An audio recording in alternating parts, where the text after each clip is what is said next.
할렐루야! 안녕하십니까? 알쓸 성인 알아두면 쓸모있는 성경 속 인물 이야기의 김신홍 목사입니다. 우리 대도교회 성도 여러분 한 주 동안 잘 지내셨나요? 이제 우리 유튜브 바이블도 벌써 이제 4강째로 접어들고 있는데요.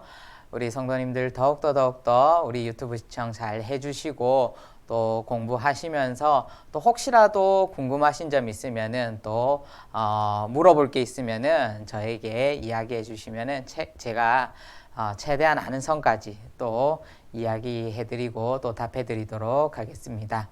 자, 오늘도 저와 함께 우리 성경 속 인물을 통하여서 또 그의 성품을 통하여서 하나님께서 어떻게 사용하셨는지에 대해서 함께 또 알아보도록 하겠습니다. 오늘 저와 함께 알아볼 성경의 인물은 예후라는 인물입니다. 예후는 우리 구약에 등장하는 인물이고 북이스라엘 왕 중에 한 명이었습니다.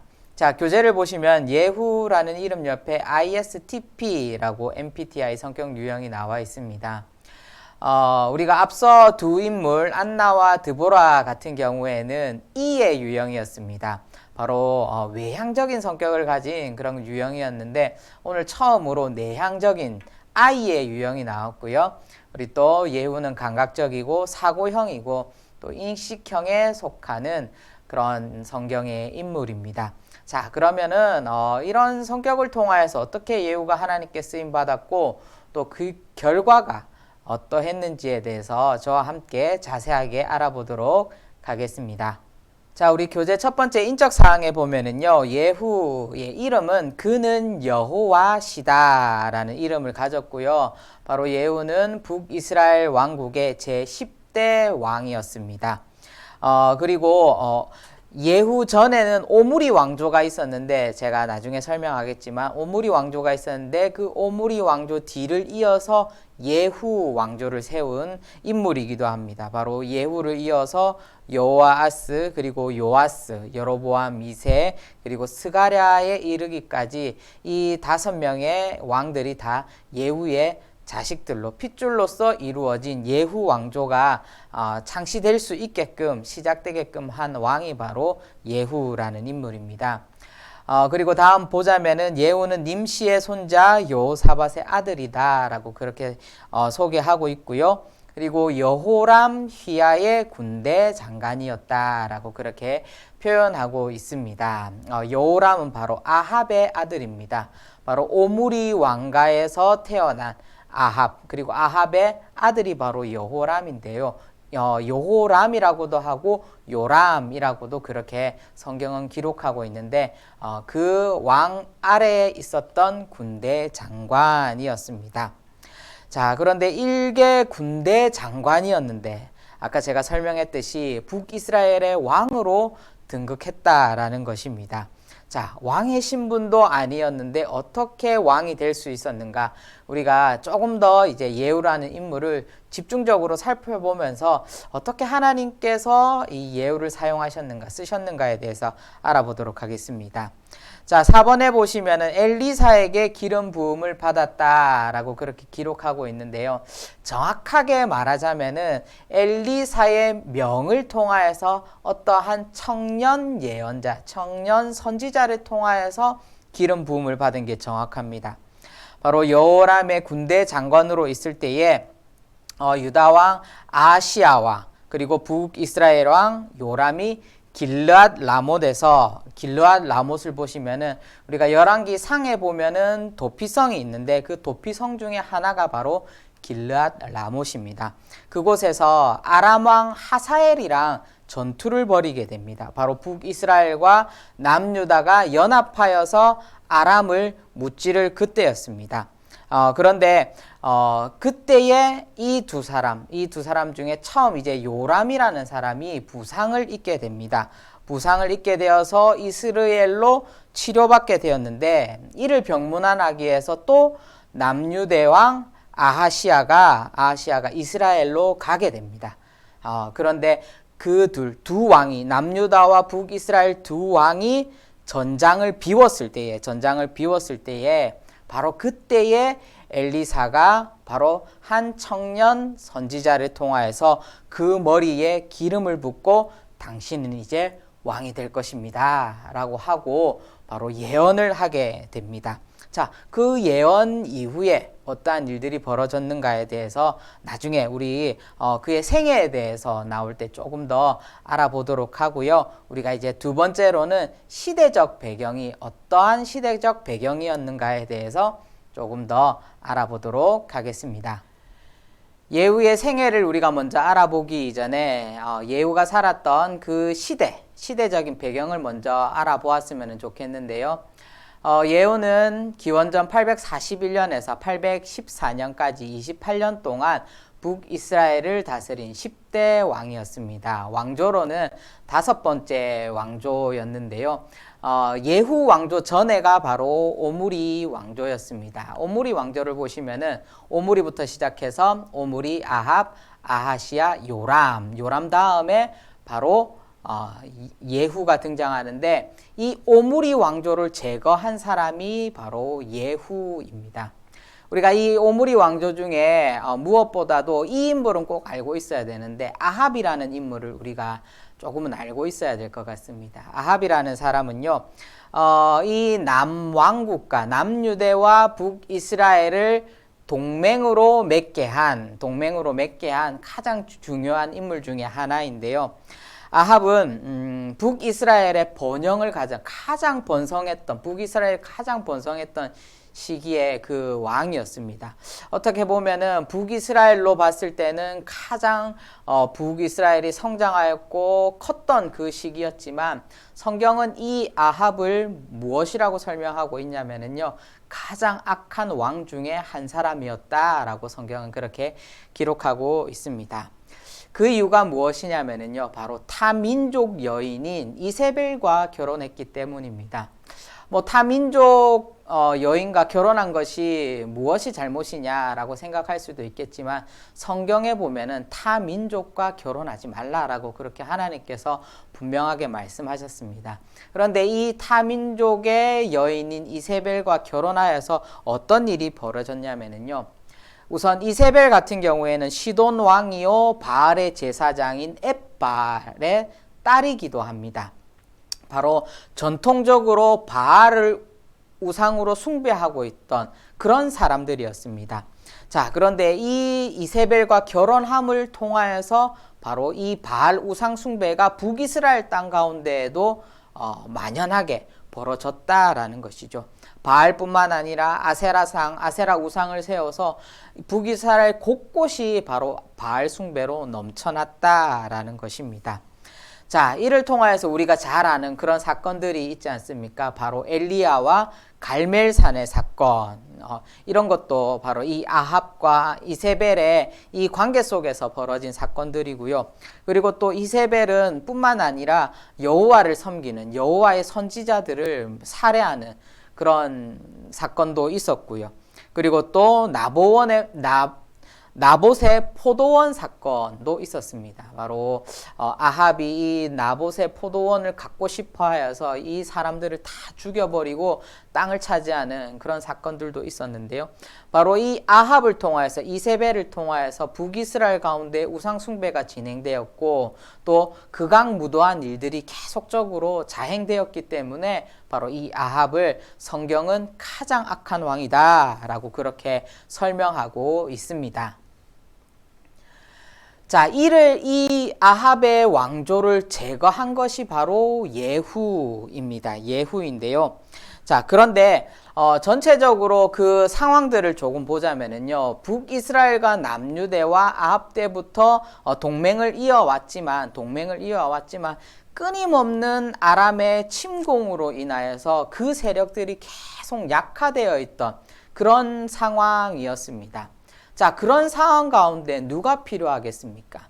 이 세력이 약화된 이 상황을 뭔가를 변화시키기 위해서, 바꾸기 위해서 새로운 세력, 새로운 권력이 필요했던 것입니다. 바로 새로운 통치자가 절실하게 필요했던 그 시기 가운데 예후는 바로 연약해진 아합 왕과 당시 동맹을 맺고 있었던 남유다와 아시아 왕을 처형함으로써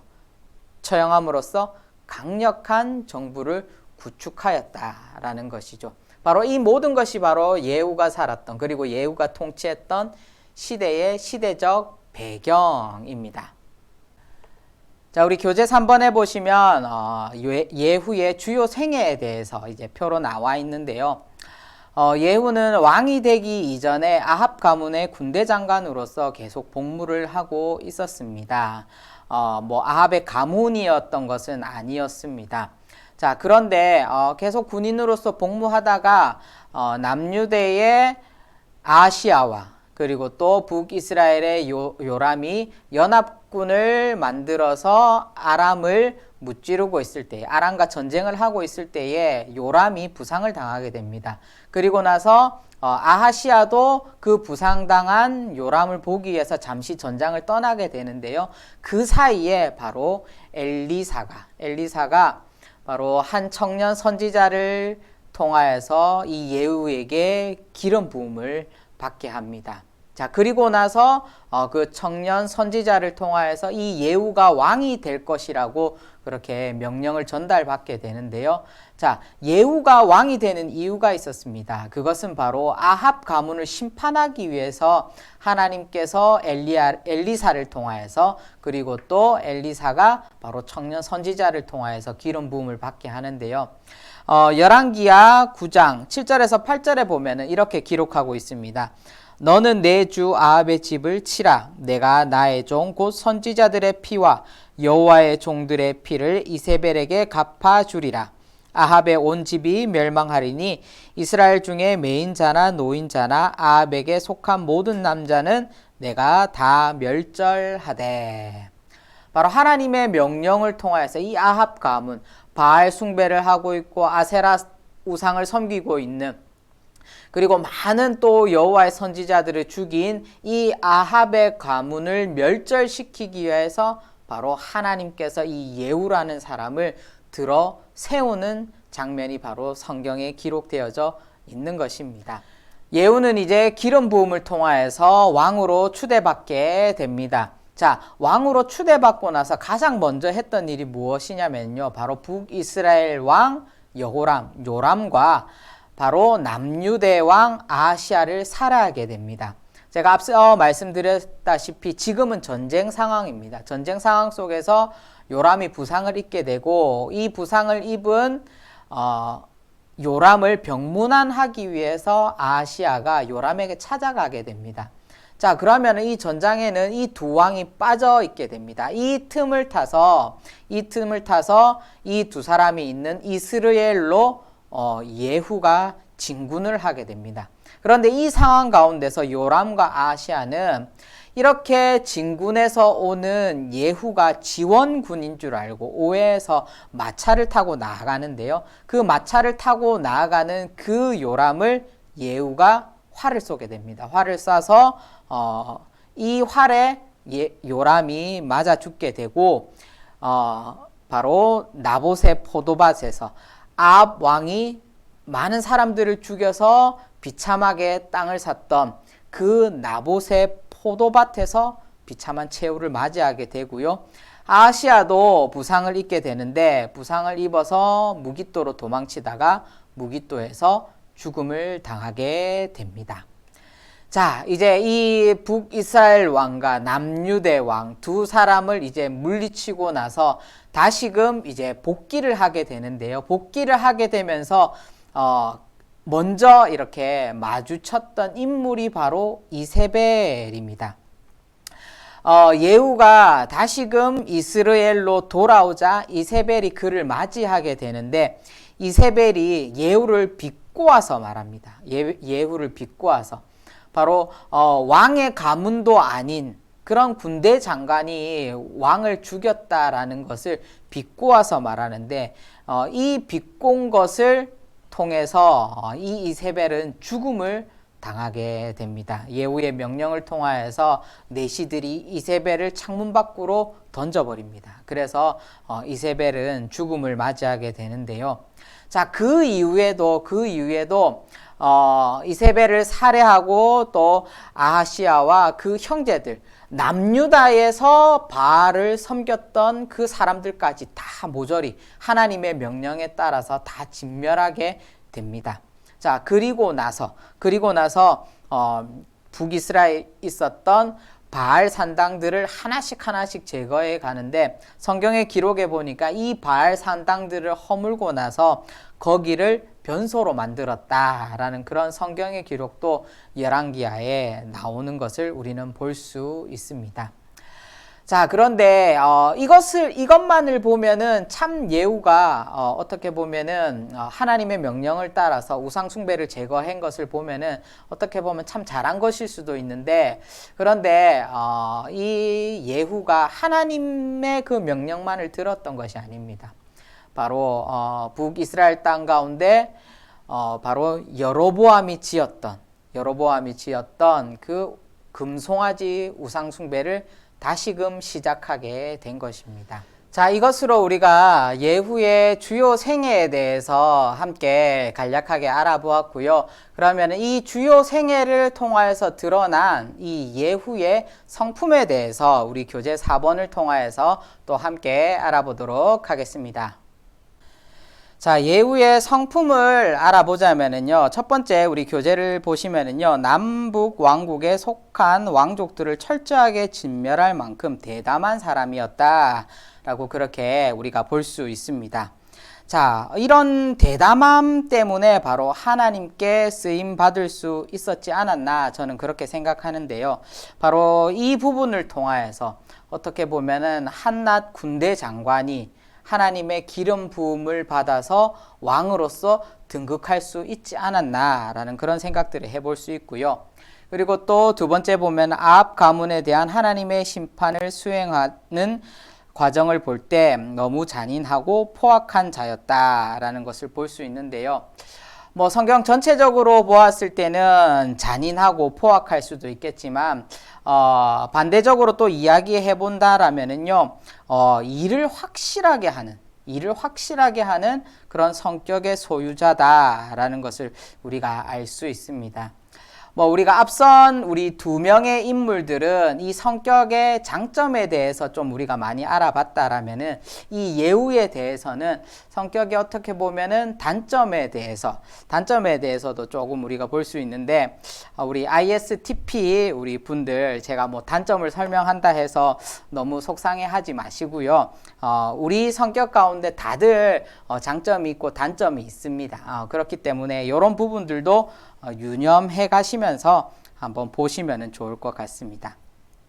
자, 3번입니다. 3번에 보면은 자신의 반역 소식이 왕궁에 도달되기 전에 병거를 황급히 몰아 왕궁에 쳐들어간 것을 볼 때 자신이 하고자 하는 일에 열정적인 사람인 것을 우리는 알 수 있습니다.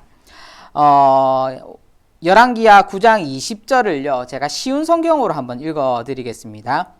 파수꾼이 보고했습니다. 두 번째 기마병도 저들에게 가기는 갔는데 돌아오지 않고 있습니다. 전차를 몰고 오는 사람은 님시의 아들 예후인 것 같습니다.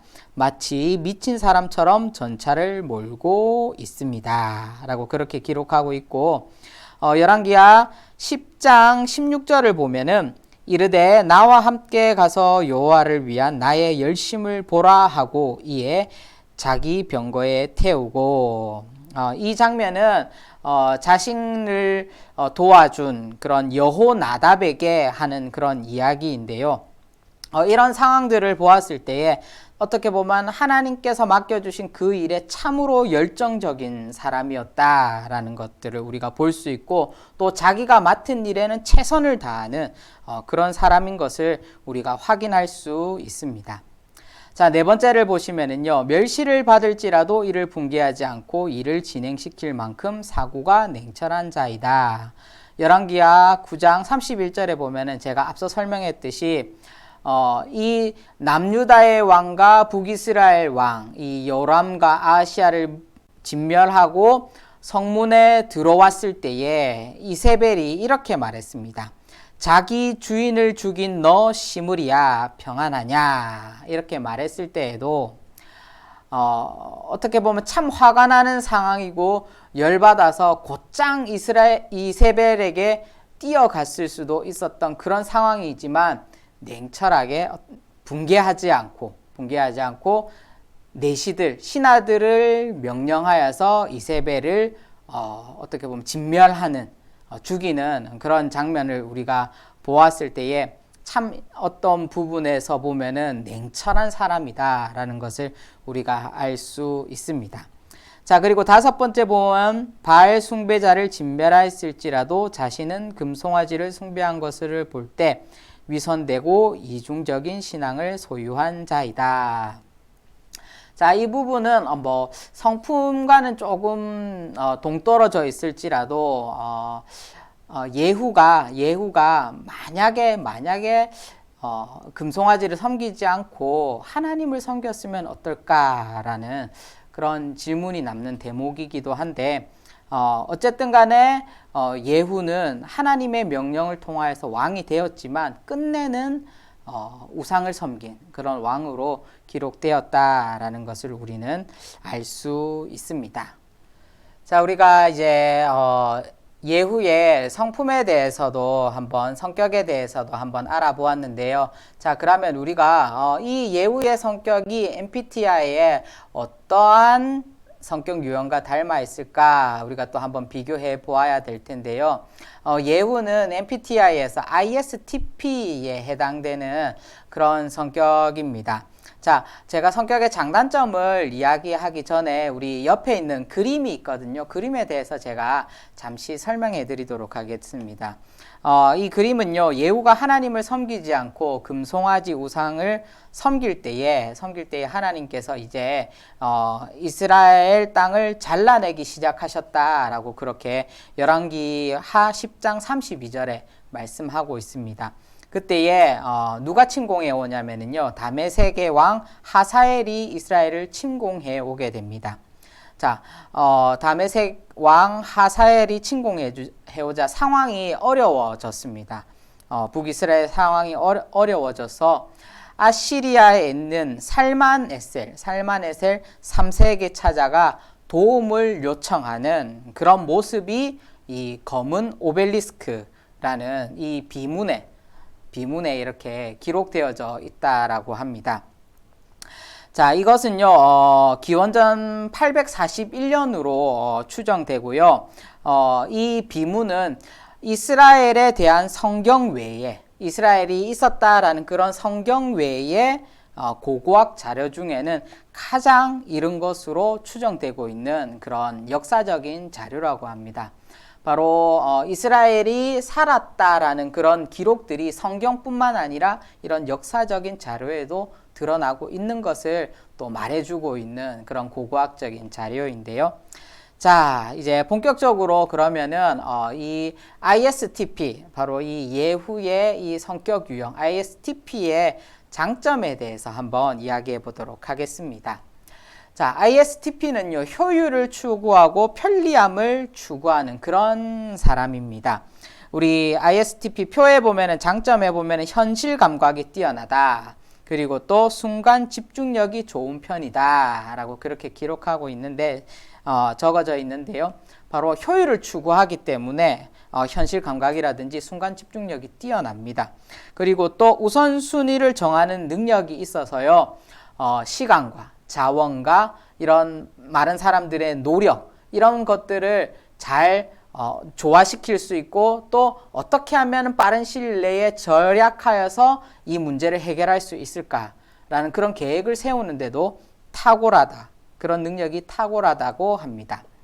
자, 그리고 감정을 잘 드러내지 않는다라고 하는데 우리 교재에 보시면 평소에 편안한 상태를 잘 유지한다.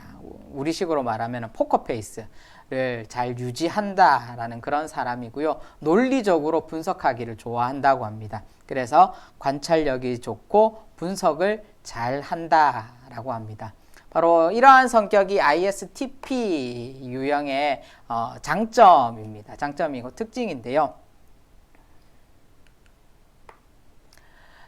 자, 그러면은 우리가 실생활에서 ISTP 이 성격은 어떤 유형이냐면은요, 이 사람을 딱 한마디로 지칭해서 만능 제주꾼이라고 하고요. 논리적이고 상황 적응을 참 잘한다고 합니다. 그래서 관찰력이 좋고, 그리고 과한 정서 표현을 부담스러워합니다. 누군가가 이렇게 되게 크게 이렇게 정서 표현을 하는 것에 대해서 기쁨이라든지 슬픔이라든지 놀람이라든지 이런 부분을 좀 부담스러워하는 그런 성격이 ISTP 유형이고요. 그리고 또 때로는 영혼이 없다라는, 제가 앞서 말씀드렸다시피 감정을 잘 드러내지 않기 때문에 영혼이 없다라는 그런 소리를 많이 듣는다고 합니다.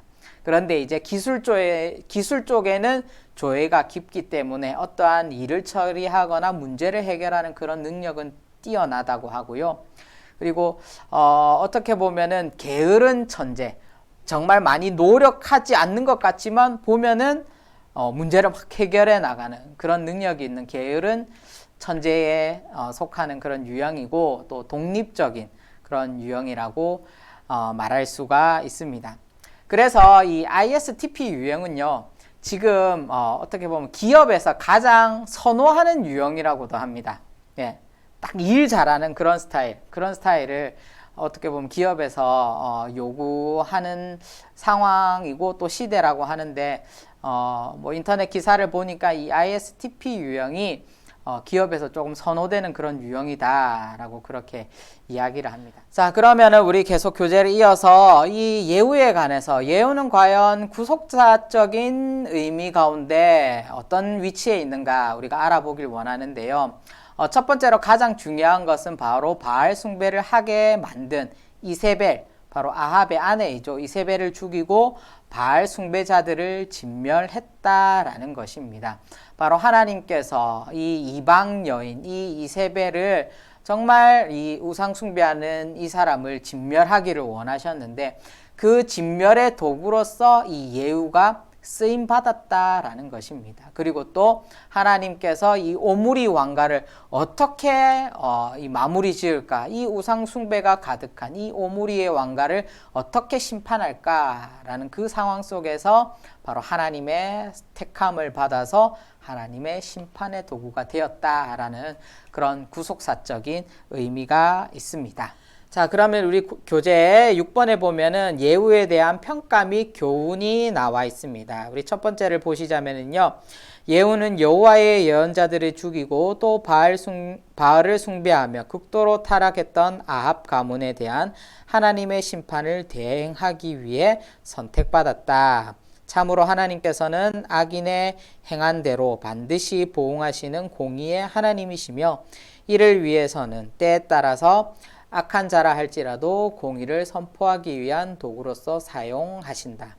이러한 하나님의 공의 앞에서 하나님만이 전 역사의 주관자요 절대자 되심을 깨닫게 된다.